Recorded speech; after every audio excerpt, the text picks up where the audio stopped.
నమ శివాయ. హర మహాదేవ శంభో శంకర. కార్తీక పురాణం మొదటి అధ్యాయం.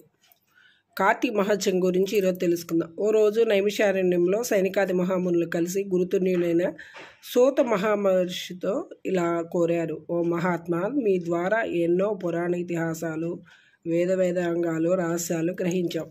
కార్తీక మహత్యం గురించి కూడా వివరించండి. ఆ మాసం పవిత్రత, కార్తీక మాస పురాణ ఫలితాలను కూడా వివరించండి అని కోరారు. మునుల కోరికను సూత మహర్షి ఇలా అంటున్నాడు: ఓ ముని పొంగవల్లాడ, ఒకప్పుడు ఇదే కోరికను త్రిలోక సంచారి అయిన నారద మహాముని బ్రహ్మదేవుడిని కోరారు. అప్పుడు బ్రహ్మదేవుడు అతనికి ఈ పురాణ విశేషాలను వివరించారు. అదే సమయంలో లక్ష్మీదేవి, శ్రీ మహావిష్ణువు, పార్వతీదేవికి పరమశివుడు ఈ పురాణాన్ని వివరించారు. అలాంటి పరమ పవిత్రమైన పురాణాన్ని మీకు కూడా వివరిస్తాం. ఈ కథను వినటం వల్ల మానవులకు ధర్మార్థాలు ప్రాప్తిస్తాయి. పురాణ కథను విన్నంతనే ఇహలోకంలో పరలోకంలో సకల ఐశ్వర్యాలు పొందగలరు. కాబట్టి శ్రద్ధగా వినండి అని చెప్పారు. పూర్వం ఒకరోజు పార్వతీ పరమేశ్వరులు ఆకాశ మార్గంలో వేరుస్తుండగా పార్వతీదేవి పరమశివుడితో, ప్రాణేశ్వర, సకల ఐశ్వర్యాలను కలగజేసి మానవులంతా కులమ తారతమ్యం లేకుండా ఆచరించే వ్రతం ఏదైనా వివరించండి అని కోరింది. దేవి, నువ్వు అడిగే వ్రతం ఒకటి ఉన్నది. అది స్కంద పురాణంలో ఉపపురాణంగా విరాజిల్లుతుంది. దాన్ని వశిష్ఠ మహాముని మిథిలాపురీసుడైన జనక మహారాజుకు వివరించాడు. అటు మిథిలా నగరం వైపు చూడు అని దిశగా చూయించాడు. మిథిలా నగరంలో వశిష్ఠుడు రాక కోసం జనక మహారాజు హర్షం వ్యక్తం చేస్తూ ఆగ్రపాదాలతో సత్కరించాడు. ఆపై కాళ్ళు కడిగి ఆ నీటిని తన తలపై చల్లుకున్నాడు.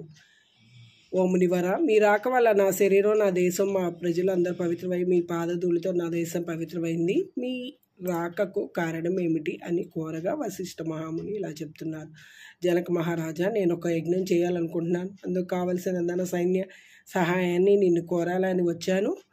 వచ్చిన కార్యాన్ని వివరిస్తున్నాను. దీనికి జనకుడు ముని పుంగవ అలాగే ఇస్తాను, స్వీకరించండి అని చెప్పారు.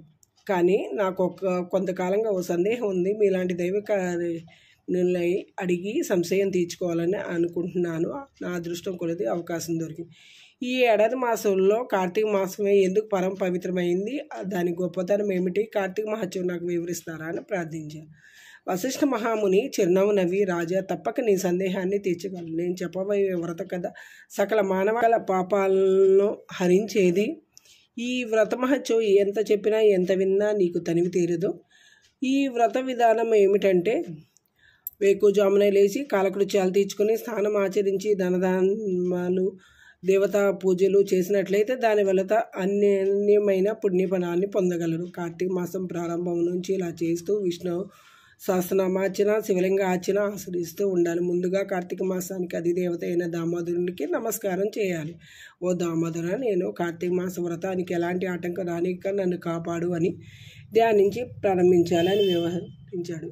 వ్రత విధానం గురించి చెప్తూ, ఓ రాజా, ఆ వ్రతాన్ని ఆచరించే రోజులో సూర్యోదయానికి ముందే నిద్ర లేచి కాలకృత్యాలు తీర్చుకుని నదికి పోయి స్నానం ఆచరించి గంగకు, శ్రీమన్నారాయణకు, పరమేశ్వరులకు, భైరవుడికి నమస్కరించి సంకల్పం చేసుకోవాలి. తర్వాత నీటిలో మునిగి సూర్య భగవానికి ఆర్ఘ్యపాద్యాలు నమస్కరించి పితృదేవతలకు క్రమ ప్రకారం తర్పణ చేయాలి. గట్టుపై 3 దోశలు నీళ్లు పోయాలి. కార్తీక మాసంలో పుణ్య నదులైన గంగా, గోదావరి, కృష్ణ, కావేరి, తుంగభద్ర, యమున తదితర నదుల్లో ఏ ఒక్క నదిలోనైనా స్నానం చేసినట్లయితే గొప్ప ఫలితం లభిస్తుంది. తడి బట్టలు వీడి బడి బట్టలు కట్టుకుని శ్రీ మహావిష్ణువుకి ఇష్టమైన పూలను తానే కోసుకుని వచ్చి నిత్య ధూప దీప నైవేద్యాలతో భగవంతునికి పూజ చేయాలి. గంధము తీసి భగవంతునికి సమర్పించి తాను బొట్టు పెట్టుకుని ఆ తర్వాత అతిథులను పూజించి వారికి ప్రసాదం పెట్టి ఇంటి వద్ద కానీ, దేవాలయం వద్ద కానీ, రావి చెట్టు వద్ద కానీ కూర్చుని కార్తీక పురాణం చదవాలి. ఈ సాయంకాలం సంధ్య వందనం చేసి శివాలయంలో కానీ, విష్ణాలయంలో కానీ, తులసికోట వద్ద కానీ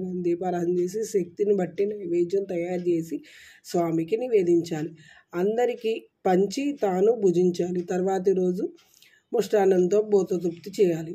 ఈ విధంగా వ్రతం చేసిన మహిళలు, మగవారు గత జన్మలో చేసిన పాపాలు, ప్రస్తుత జన్మలో చేసిన పాపాలను పోగొట్టుకుని మోక్షాన్ని పొంది, ఈ వ్రతం చేయడానికి అవకాశం లేనివారు, వీలు పడినవారు వ్రతాన్ని చూసిన, వ్రతం చేసిన వారికి నమస్కరించిన వారికి కూడా సమాన ఫలితం వస్తుంది. ఇది స్కంద పురాణ వశిష్ఠ వక్త చెప్పిన కార్తీక మహోత్సవంలోని మొదటి అధ్యాయం సమాప్తం.